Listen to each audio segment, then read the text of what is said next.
peine 2 mois que je suis là, c'est effectif.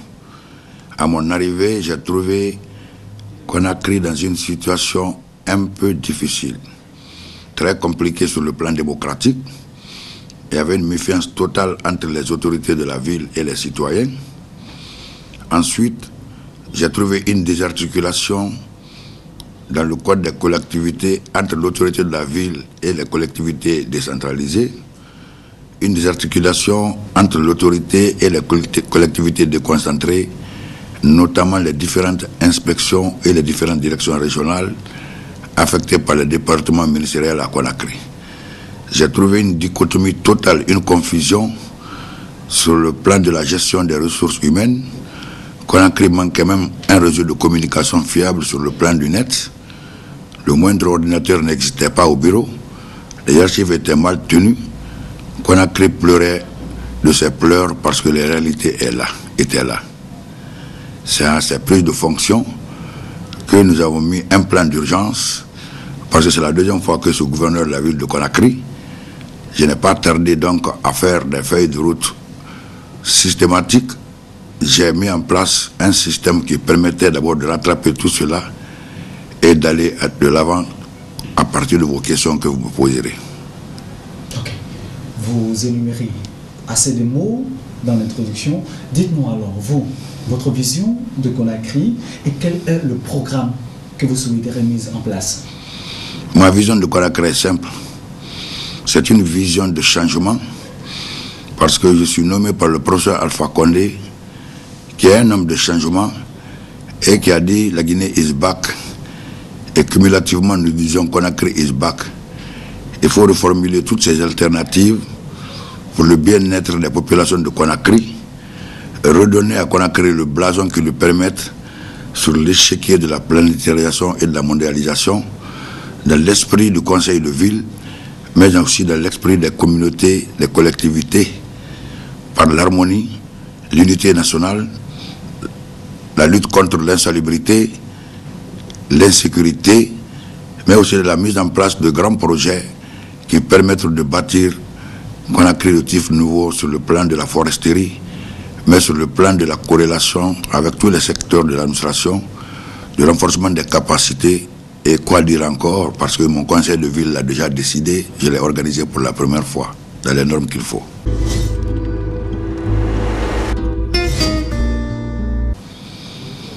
Assez de projets, mais les projets les plus vus, c'est la sécurité et l'assainissement. Parlez-nous de votre stratégie de sécurité de la ville. J'ai trouvé que les hommes crépitaient un peu à Conakry. Il y avait trop de morts d'hommes. Le banditisme était grandissant. Les forces de sécurité faisaient leur mieux. Mais comme c'est un civil qui est venu sur l'arène de Conakry par la confiance de l'autorité, il fallait faire des méthodologies stratégiques qui permettent de remettre les civils en confiance. Après les guerres de Libéria, de Sierra Leone, de Guinée-Bissau et quoi dis-je encore, et l'avènement du banditisme classique qui revenait en haute banlieue, nous avons compris que Conakry était une bombe. Les armes foisonnaient sans dire leur nom, même les armes de guerre. Et ainsi, sur le plan de la sécurité, j'ai mis en place une dynamique très simple. Le système onusien consistait à quoi? Il n'y a pas eu de guerre à Conakry pour dire que c'est la démobilisation, le désarmement, non. C'est les rapprochements, les sensibilisations que nous avons utilisées. À cet égard, tu m'envoies une arme de guerre, tu es à 2 millions, ou l'équivalent en riz. Tu m'envoies des armes légères, les pistolets et autres grenades, là aussi tu es renuméré. Et de nos jours, un fichier est élaboré, le catalogue est élaboré. Depuis ma prise de fonction, vous trouvez dans les statistiques que je vous donnerai dans vos commentaires que nous sommes vers la centaine d'armes. Même la semaine dernière, nous avons encore pris 25 armes dans le calme, dans la dignité, et tout est remis dans les mains de la gendarmerie pour qu'elle s'en approprie et que bon usage soit fait sur le plan de la crédibilité. Et l'appel continue à être lancé parce qu'il y a encore des armes, soit au niveau des anciens militaires retraités, avant la réforme des forces de défense, mais soit au niveau de leurs parents ou leurs épouses veuves, ou des petits-fils, ou même des bandits qui sont en train d'évoluer. Le schéma est aussi très simple. Vous prenez un bandit de grand chemin, où vous l'identifiez, de l'anonymat, la gendarmerie nous confirme, là aussi c'est une récompense. C'est pourquoi actuellement le banditisme a pas diminué, disparu, mais diminué à Conakry. Les bandits ont rejoint d'autres axes en dehors de Conakry. La paix, la quiétude s'annonce. On n'attend pas de cris de brand d'armes. Il n'y a pas de bruit d'armes à Conakry. Et je crois que les populations vivent paisiblement. Ça, c'est sur le plan de la sécurité. Et on continuera à le faire. Très bientôt, je vais installer le comité de défense et de sécurité. C'est le décret qui confère cela à la ville lorsqu'il y a un comité national de défense et de sécurité. Là, on ne va pas en profondeur, ça, c'est des questions stratégiques. Et du côté de l'assainissement? Du côté de l'assainissement, là aussi, on a trouvé que dans les calculs statistiques qui étaient produits, Conakry donnait 2000 tonnes d'ordures par jour. Et la capacité de ramassage n'atteignait pas les 500 tonnes. Donc il y avait un gap différentiel sur le terrain chaque jour de 500 tonnes. Donc il y avait des montagnes d'ordures de 5 ans à Conakry, hormis la prolifération de ces productions dans les quartiers. Avant qu'on ait le système moderne de ramassage ou de transformation, nous avons mis un plan d'urgence de 3 mois. Et dans ce plan d'urgence, le gouverneur mettait tout en poche pour qu'il soit le roi de la ville et appelé partout. J'ai décentralisé les moyens à raison de 3,750 milliards par mois au niveau des 5 communes, au niveau des SPDT, au niveau des services de sécurité pour les déguerpissements, au niveau de la police routière pour les déguerpissements des véhicules, au niveau des espaces verts, au niveau des services d'hygiène, au niveau de la police municipale, mais aussi au niveau des coordinations et des comités de suivi qui existent de nos jours dans toutes les communes. Je crois que tout va pour le mieux, malgré quelques ratés. Dans l'ensemble, comparer la physionomie de Conakry au moment où je prenais l'arène et de nos jours. Je pense que Conakry va crescendo dans la propriété. Et notre vision sur le plan des espaces verts, et l'histoire nous a enseigné que Conakry était la perle de l'Afrique. Alors j'ai commandé au niveau du ministère de l'Environnement avec lequel je travaille, la gestion du littoral, mais aussi la gestion des forêts classées, et plus loin, un reboisement vers les mois de juin et juillet, pour que ça soit une mobilisation générale, une journée ou la semaine verte à Conakry, afin de remettre les flamboyants, les cocotiers et autres arbres que vous connaissiez avant et qui faisaient la valeur de Conakry. En tout cas, tout va pour le mieux. Les machines sont en train de crépiter, les sociétés s'annoncent, mais avec intelligence et prudence et sous l'autorité du chef de l'État, on sélectionne. Parce que beaucoup nous avaient trompés à Conakry en ramassant des milliards. Un exemple précis, la société Saterène est venue demander 15 milliards par mois pour ramasser. Mais moi, je ne demande que 3 milliards. Et là aussi, malgré l'insuffisance, malgré les corrections objectives, tout va pour le mieux. Et le président de la République a trouvé déjà une société américaine avec laquelle on discute. D'autres sociétés sont annoncées. Et je pense que d'ici le semestre, Conakry aura son usine de transformation et le transfert du décharge de la minière pour que les engrais organiques, la production de l'énergie soit une réalité dans la gestion des ordures qui deviendront une matière première à vendre.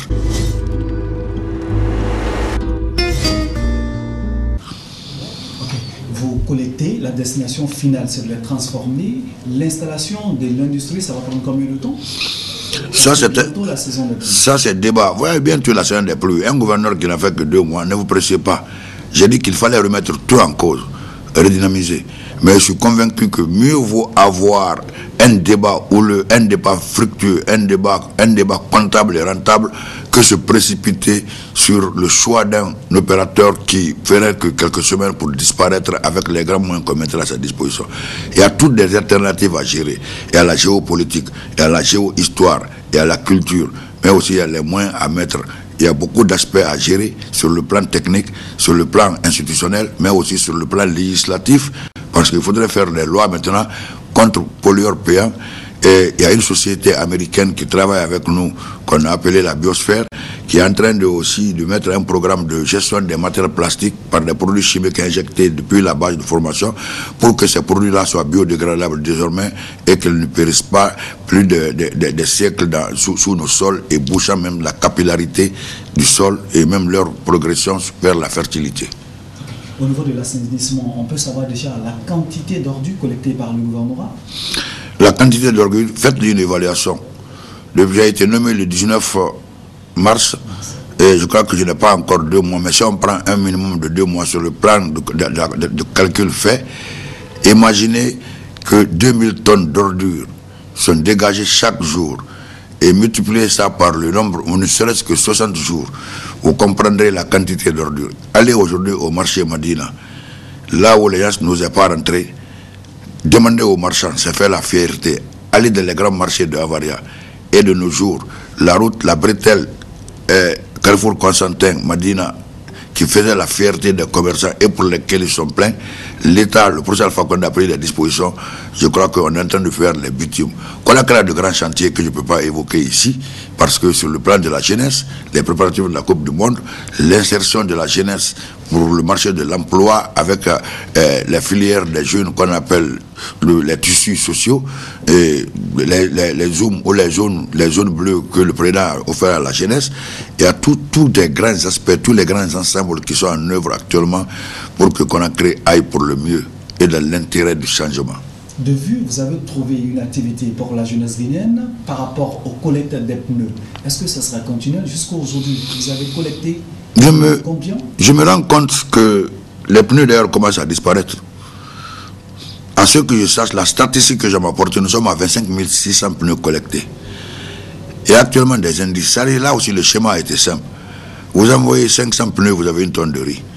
Et un citoyen qui a une tonne de riz, je pense que c'est pour manger pour toute l'année. Et il y a un moindre coût à gagner dans le cadre d'une survie, parce qu'on travaille pour vivre. Mais si à travers les pneus, tu as une tonne, la famille vit et vous vous occuperez d'autres indices de rentabilité ou d'équipement de la famille. C'est cela. Les pneus sont stockés au SPDT, vous irez voir. Mais ce qui est intéressant là-dedans, nous remercions l'ambassadeur de France, l'ambassade des États-Unis, l'UNICEF, l'ONUDI et certainement le consul Autriche et Suisse en Guinée, plus d'autres sociétés qui viennent à notre secours, l'ambassadeur de la paix.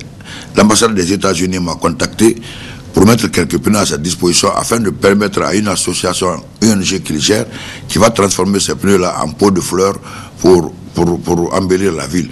Et le haut commandant de la gendarmerie vient de m'envoyer une note pour demander 6000 pneus dans le cadre de la formation des militaires qu'on doit envoyer au camp. Vous voyez que les pneus se recyclent. L'ONUDI est en contact avec moi pour le réchappage ou la transformation de ces pneus. Donc ces pneus qui étaient au début des moyens des bombes atomiques sur le terrain pour brûler des milliards de francs sur des kilomètres ou 1 mètre carré de goudron, actuellement ces pneus-là seraient recyclés par la jeunesse pour une autre forme d'emploi et d'indice de rentabilité dans un proche avenir. Donc vous recevez beaucoup de visites depuis votre nomination? Depuis ma nomination, je n'ai même pas fini encore d'étaler mon fichier d'audience. Ce fichier ne va que grandissant. Il y a des ambassades qui me rencontrent, il y a les institutions internationales qui me rencontrent, il y a des quartiers, il y a d'autres collaborations. Je viens d'envoyer une mission à Accra dans le cadre de l'assainissement avec le projet Zoom. Et aussi une rencontre, il y a des contacts avec les Maliens dans le cadre de la valorisation et de la modernisation du secteur marchand. Il y a aussi sur le plan de l'équipement, autrement dit la communication, nous devons créer notre propre radio parce qu'on a compris que Conakry doit avoir sa radio pour la fiabilité de nos informations. Et au-delà, on doit munir le service, le fichier, comment dirais-je, de naissance, par l'informatiser pour permettre désormais d'avoir une statistique démographique après le grand recensement qui aura lieu. Il y a beaucoup qui nous visitent et je crois que même les membres du gouvernement actuellement ont retourné l'intérêt de collaborer avec le gouverneur que d'aller seul sur le terrain parce que quoi qu'on dise, le professeur Alpha Condé, c'est le président de la République de Guinée, il a mandaté quelqu'un pour le représenter à Conakry et nos rapports sont très très adéquats et permanents. Vous êtes accompagné par les opérateurs économiques? Nous sommes accompagnés par les opérateurs économiques. Pour preuve, individuellement, je peux citer beaucoup. Il y a la filiale chinoise du tourisme qui nous a envoyé des moyens. Il y a la société Guinée Games, il y a KPC qui est en route, mais au-delà, l'ensemble des opérateurs économiques se sont réunis pour nous fournir du riz, parce que l'opération pneu contre nourriture intéresse tout le monde, mais aussi il nous accompagne dans le cadre de l'assainissement. Et en dehors des opérateurs économiques, il faut féliciter l'UNICEF qui nous a envoyé déjà beaucoup de matériel d'assainissement et de sécurité. Un exemple, nous avons eu des kits d'hygiène. Bientôt, les services d'hygiène seront sur le terrain pour commencer la pulvérisation en rapport avec l'usine, et plutôt l'UNICEF, que Conakry n'a pas connu depuis 30 à 40 ans. Et au-delà, il y a les kits pour protéger les nez, les gants. Il y a aussi des savons qu'on a donnés. Il y a beaucoup d'autres choses, des robes qu'on a données par les opérateurs économiques. Et je crois que Conakry va grandissant, Conakry va confiant, et pour cela, nous accumulons beaucoup d'intérêt. les services financiers s'organisent, surtout les services financiers au niveau de la recette et autres là. Malgré que j'ai pris un budget à mi-parcours, mais je vais m'organiser. Nous sommes en train de construire sur le plan de l'équipement un bloc à R+2. Plus tard, ça sera R+3. Je négocie avec le ministère de l'Environnement pour les eaux et forêts que vous voyez là, qui jadis était le jardin d'essai de Kamaïn, deviennent à l'image du jardin d'enfants, deviennent le jardin écotouristique pour permettre un aménagement à la faveur des adultes et des vieux qui, le soir, en dehors des pavés qui sont en train d'être faits par le ministère de la Jeunesse et autres acteurs, que ce soit un lieu de tourisme, écotourisme verdoyant, permettant la vie et la survie de ces hommes-là, de ceux-là qui ont fait l'histoire de la Guinée et qui sont là encore. Monsieur le gouverneur, beaucoup d'actions, beaucoup de moyens, forcément vous en avez besoin encore, un appel à lancer? On a beaucoup besoin, mais c'est que j'ose parce que celui qui m'a mis ici ose. Et il m'a apporté confiance pour que j'ose.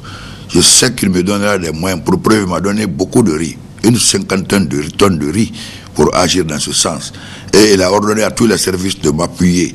Et j'ose parce que les populations culturellement s'engagent et s'approprient de mes politiques, de mes stratégies, malgré quelques analyses certainement disparates par-ci et par-là, mais les 90% sont d'avis.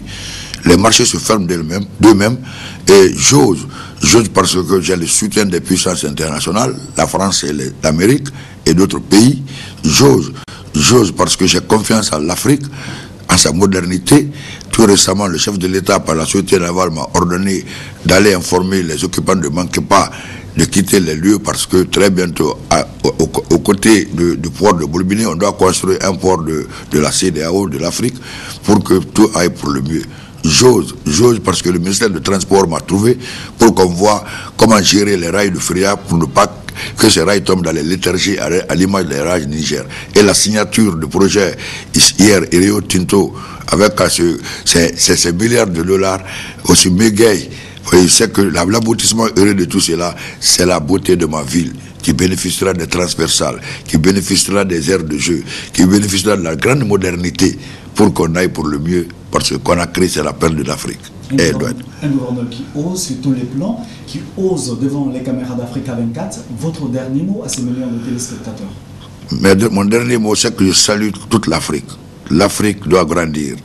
L'Afrique doit valoriser son unité, son unicité. L'Afrique doit faire ses composantes et son harmonie économique et financière pour être un grand ensemble qui puisse aussi aborder les autres. Mais au-delà de cela, je lance un appel à tous les Africains, tous les Guinéens qui sont en Afrique, en dehors de la Guinée. Les portes sont ouvertes, la sécurité est là, l'Assemblée nationale est installée, la paix règne. Le professeur Alpha Condé a mis toutes les dispositions pour qu'ils se reconnaissent des vrais Guinéens. Mais au-delà des autres Africains, nous sommes un et indivisibles. Je pense que leur apport intellectuel, stratégique, même économique à la Guinée, nous permettra de bouger davantage. En tout cas, il y a toutes les garanties à Conakry pour qu'ils vivent et survivent dans la paix et de la quiétude en vue d'un investissement heureux au profit de toute l'Afrique, de la Guinée, des Guinéens, des Conakrykas. Votre vision sur Africa 24? Bon, ma vision est très simple. La vision Africa 24, je salue Africa 24, je vous suis chaque fois. Vous êtes pertinent dans vos questions, mais vous êtes réaliste, vous respectez l'éthique et la déontologie, mais c'est que vous marquez par vos pas très bien harmonisés, dans un rythme très accéléré sur un plan hyperbolique, l'intérêt de l'Afrique. Vous valorisez l'homme africain, la culture africaine, l'économie africaine. Vous tentez de remettre sur les rails l'Afrique entière. Et je vous salue, je vous interpelle, pas vous interpelle, mais je vous apprécie dans les futures marches que vous aurez, parce que l'Afrique est dans un tournant décisif de l'histoire. Nous sommes vers l'Afrique de l'émergence, qui va tendre obligatoirement vers l'Afrique de l'excellence, qui aura aussi des rapports très étroits, équilibrés avec les autres ensembles mondiaux. Merci beaucoup, monsieur le Président. Je vous remercie sincèrement. Merci à vous.